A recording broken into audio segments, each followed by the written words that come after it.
Hey guys. Alright folks, we're here today to check out the latest from the boys in Gaerea, Hope Shatters. By the way, these... Fuck, I still haven't made that picture yet of Kanye West with the Gaerea mask. I'm still waiting for that. Fuck, this just reminded me. So get on it. I gotta do it. You gotta do it before they come back. They're coming back to North America on a tour. I wanna I'll get it put on a t-shirt too.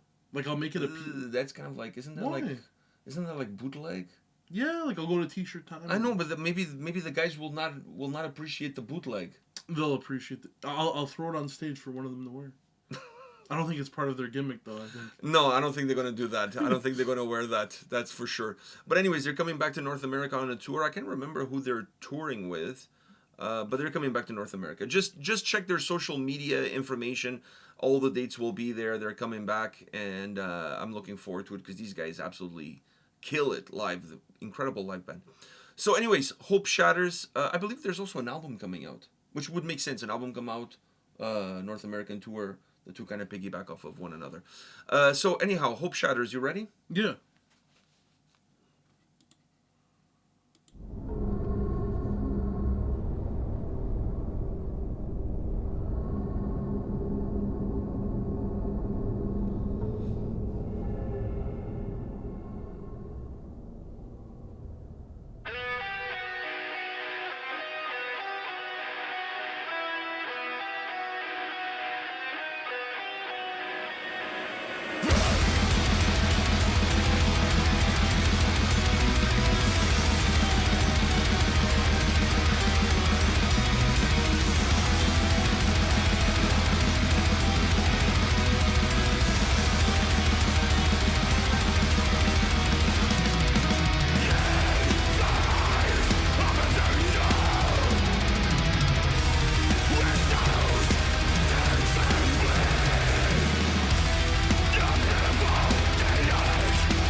These guys are they're at another level. Best thing to come out of Portugal since Pastéis de Nata. I'm telling you. They should sell these guys CDs at the airport. Never mind those boxes of Pastéis de Nata. This is the next best export. Those natas don't last past the flight. At least the album would last me a little bit longer. To the gates. That is true. That is Buy fucking them at the true. duty free and they're done by the gates. By the time we get to at the gates, they're done. They're done. Fuck. These guys, unreal, man. What do you think? What's your take on this? Dude, I don't even know, man. I don't even know what to say. It's like, I love the suspenders. Let me start off by saying that. Yeah, they give a sense of class. Not that he didn't have a sense of they class. They've always had. They were always well coiffed. Yeah, but they give a sense of class, and also they kind of look like bartenders / hitmen. Yeah, a little bit like, John Wick. Bartender by day, John Wick by night. Yeah, I like that. Caipirinhas at lunch and fucking 9mm rounds at night. I'm clocking out, and then he goes out the back door and he puts literally, on his Gaerea mask. He's got the clock. Yeah, clock. See what I did there. Anyhow. Puts on the Gaerea mask when he gets in the back. Let's go hunting. Exactly. I like that. They killed my dog. They killed my dog. Somebody ate my pastel de nata last night. Ooh. I got a score to settle. Anyhow. Instead of calling him Baba Yaga, what would they call him? Who's Baba Yaga? What's it called? John Wick. Is that his nickname? Yeah, Baba Yaga. I think it's Baba Yaga. I don't know. Isn't that a song by Slaughter to Prevail? Baba Yaga. Anyhow. Let's get back on track. Is it a song from I think so. So anyhow, getting back on track with Gaerea and know good Shatters. music. Anyways, wow, shots fired. I mean, he's terrible for a reason. It's in the name, man. I mean, like he's really not lying about it. Like he's being open and honest. Do you want to say what happened in the car the other day? No. Let's not talk about that because let's leave that for when there's a reason to mention that. Okay. So let's get back into this. In the comments would be like, well, they're gonna have to wait. So anyhow, getting back into this song. So what's your take? Because I sidetracked you with the fucking suspenders. No, dude. These guys are able to look as good as they sound as good as they look. And they look as good as they sound. And they look as good as they sound. Like the Venn diagram is a circle. That's all it is. That's all it is to it.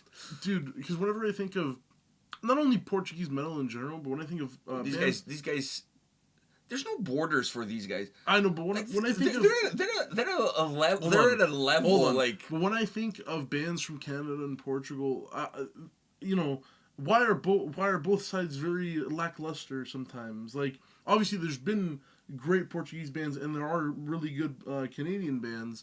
But I feel like, unlike other countries in Europe, there's not like the factory kicking them out, right? Like, we don't have a good academy system. But I don't think the issue with both countries. I don't think the issue is talent. I think sometimes the issue is putting your money where your mouth is. Yeah. Or the lack of money, and I should actually say that. Put your lack of money where your mouth is, and sometimes you have to spend or lose or not earn a little money in order to one day make some money. Mm-hmm. Some people are not willing to. Exactly. Some people are not willing to put in the time. Like music these days, always been, but these days as well.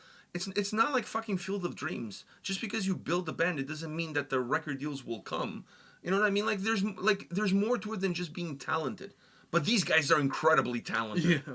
And visionary too, because it's not just about the talent. It's about selling a product. And the product is your art, and the product is your music. And I know when people, when you word it that way, selling a product, it makes people a little, it's a little cringy. I understand that from an artist standpoint, but the art is still something you're trying to sell at the end of the day. Either be the concert tickets, your merch, or the record itself. You're still selling a product. It's still a product at the end of the day. And you have to, it's not just about being talent. It's not just about creating a product. It's about you marketing that product properly. And these guys do it incredibly well because the visuals, this video visually is outstanding. Yeah. It's outstanding. Like, but it's very Portuguese. you gotta keep like I don't know where they shot this. I'm sure it was not Nos Jerónimos because I don't think they would let him in there to do it. But I'm talking Maybe about, a local church in Porto or but the something like people that. with the white on and stuff, and that's very Portuguese. A lot of, Yeah, it was very Madre Deus. yeah, It was very Madre Deus. But you gotta keep your roots somehow. yeah. You gotta keep your roots. You gotta find a way of employing your cousin Rita and Maria and Joana. Because, you know, like, everybody's got bills to pay. Exactly. Everybody's got bills to pay. So, but anyhow, are we done with the video? Can we talk about the song? Yeah. Because the video is stunning. The video is stunning. The video is stunning. The different shots and stuff. Fuck, sometimes I thought I was looking at Elden Ring bosses, how, like, scary some shit looked, but, like... But even their look, when they're playing, or just standing, like the final shot... The final shot. It's mesmerizing, it's dude. It's cool as fucking... fuck. It's cool as fuck, The man. crossed legs like this. Like, Yeah, like... And all the other dudes just, like, mob bosses. yeah, one's like this, one's like this. One. I shouldn't have said all dudes. That was very sexist of me, because not all of them are dudes. But... The one over there is kind of just going like this. Yeah, I love it. So, anyways, the video, outstanding. But it helps when one of the guys is a videographer, so he also understands what's visually appealing and not. Anyhow, now the song. Let's talk a little bit about the song. The song was, I mean, I love, because at points it became. I'm going back to the video, but also with the song here. At points, the video would have these cinematic slow shots, and then the song would be very big, Very Matrix-like. Very, yeah, but the song would be very big when it comes to more like orchestral sounds coming through, and I love that shit. But the song goes from being very big to having, you know, the harsh vocals coming in, and it being back to that, and then being big again. I love, like, this song is well put together, and it sounds really fucking good. Like, these guys are a band that I want to see. Like, I've seen them twice now live. Twice, I haven't seen them. Both times, they were the show. And they were, like, one of the times I saw them, they were on the bill with Rotting Christ. Dude, I gotta see I gotta see these guys, and I gotta wear the t-shirt with Kanye West. You can see them this year. They're coming this year. Oh, yeah. I can't remember who they're coming with. They're on tour with someone. I can't remember who that other band is. But I remember when I wrote down on my calendar the date, I didn't write down the headliner. I wrote them. Because that's really... Because that's the headliner right that's there. who I really care about. Like, the rest is bananas. Anyways, going into the song, let me just say this. I feel like their sound, if you go back to the previous record, even if you go back to their first album, I think you start to see them developing their sound beyond the scope or the metrics of just black metal. Because when I listen to this song, this is not a prototypical black metal song. No, it is not. This is actually more of a death metal song with black metal and elements a in symphonic. Yeah, it's like a symphonic, like when you put death metal, blackened death metal song. So, but it's that this morphing, this evolution of their sound is not just in this track. If you go back to the one where he was getting waterboard and some of those tracks, some of the tracks, the more recent tracks, I think you see an evolution of their sound into a much broader, into a more open sound experience, not narrow to like the ABCs of black metal. And that's something that I really enjoy with this band, is because you don't create limits for yourself. You want to make yourself limitless, and that's what they're doing. They're opening up more. When I listen to this song, to me, the black metal in this song is more in the atmosphere and in the vibe of the song. Oh, and the mood, and the vocals, and the mood. But the vocals really transmit a lot of the atmosphere of the song, a lot of the emotion of the song. And the way he moved live is like that, dude. Live, like, he puts on I don't think he's in his body. I think he's like in a trance when he's performing live. It's not even it's like one of those puppets that have like the thing on the top, kind of thing. Because he moves very liquidy. Like when I've seen them live, so I can tell you this: it's a show within the show. Like, you go for the music and everything else, but your eyes are glued on his it's his performance within the performance. He moves his mask backwards, like, it's like his soul is ripping out of his body. It's this like poltergeist, you know, The Exorcist The music style. takes over. Yeah, it's almost like he loses control of his bodily functions and everything is moved. It's like he's a. The best way for me to describe to you guys that have never seen the band live, the performance of the lead singer live is almost like he's a marionette and the music is the puppet master pulling the strings. So the music is making him move in certain ways. It's not like he's moving, the music is making him move. It's the best way I can describe it because it's so artistic, it's so visually appealing because it adds to the atmosphere of the music. So when I see this song, the most black metal thing about this track, in my opinion, besides of his voice, obviously, it's the mood that it all creates. Because when you look at the sound of this track, in a lot of moments, it's more of a death metal song than it is a black metal But song. with like a blackened tint. But with a blackened tint to it. Yeah. And then you have the symphonic aspect of it as well. Fuck. These guys are incredible. Incredible. I gotta make that fucking shirt now. Dude, I don't know what you're waiting for. I need to find a good picture with him with the thing on his face, and then just like, but I don't know how. I may have to find like another picture of them close up and just crop. Dude, find out somebody who's good at photoshopping and get that shit done. Yeah. Go to the mall, get a t-shirt done. Show up at the show wearing that t-shirt. With it has to be like a meme too. So on the bottom it has to say Gaerea ? I was thinking, you got to think about a better catchphrase than that. I don't know what to put. Yeah. I got to think of something. I'm sure I can come up with a better tagline than that. But anyways, show up with a t-shirt. Get a couple of pictures with the guys. It has to be Kanye West related with Yeah. Gaerea. Like, there has to be like a mixture there. Gaerea Dropout. High School Dropout. Yeah, the song High School Dropout. I'm sure we can come up with a cool tag. Anyway. Yeah. Yay Shatters. Instead of Hope Shatters. Gaerea. Gaerea. I don't know. We can figure something out. But anyways, get the shirt done. We'll show up at the show. I'm sure the guys will have a laugh. So, because they're good peeps. They're good peeps. All right, folks. This was phenomenal. Yeah. I'm not surprised that we actually had quite a few people requesting us to check out this video on the channel. And for those of you that commented asking us to check out the video, here it is. We heard you. Or actually, we didn't hear you. We read you. We read you. We read you. On that note, guys, thank you very much for watching this. Go check out these guys. Follow them. And don't miss this North American tour that's coming up. And we'll see you all at the next one. See ya.